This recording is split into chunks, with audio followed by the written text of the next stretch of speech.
So in this lesson, our application is going to function just like it does now, but what we're going to do is we're going to clean up our code so that it aligns better with how Pheonix LiveView traditionally structures a lot of their applications to have very nice clean code. So in our use case, we don't have a lot of HTML, so using a render function was no problem here. Our code was able to stay pretty neatly concise and clean here.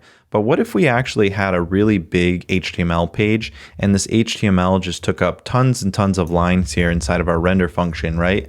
Well, that would be a huge problem and our code would start to get a little bit out of hand. So Pheonix LiveView has a solution for this. And what that is to store all of the code that we want to render out to the user inside of a LiveView page. So in order to demonstrate this, we currently have our application loaded and it's working. What I'm going to do is I'm going to copy all of this code that we have here inside of this render function, and I'm just going to copy and cut it out of the page because I want to demonstrate if I try to come back to our web page here, it's going to say that the render function is not found. It says that it's not implemented.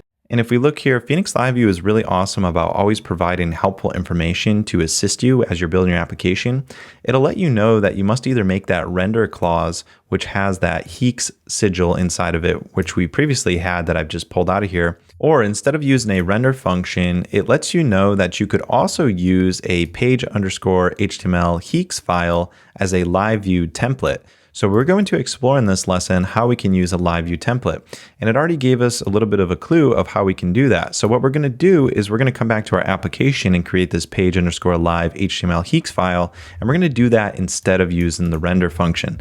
So I'm going to come back here and create that LiveView template that it's suggestion, which was telling us to add a file that has the same naming structure as our page_live module. And we're going to put it right next to this module. So I'm going to right click on the live folder and I'm going to create a page_live.html.pheonix. And now that we've created this file, if I save this and come back to our application works again, but what we need to do is just re-add that code that we had previously. So to re-add that code, I'm just going to go here and I'm just going to undo delete in the render function temporarily so that way I can copy and paste this code. I'm going to copy and paste this code over into our LiveView template, but I don't need to use the squiggle H, which is the sigil that tells the render function that the code inside of here is Pheonix code. Since this is named page_live.html.pheonix, since it's named a .pheonix file, our application will know that this is Pheonix code. So we don't need to use this squiggly line H sigil.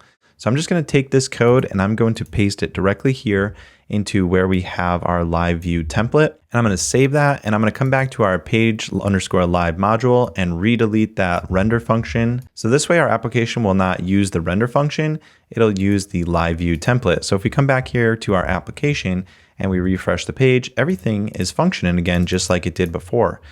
And if we come back here, just to prove that this is a new file, what I'll do is I'll just go ahead and add some text here that says hello from the LiveView template.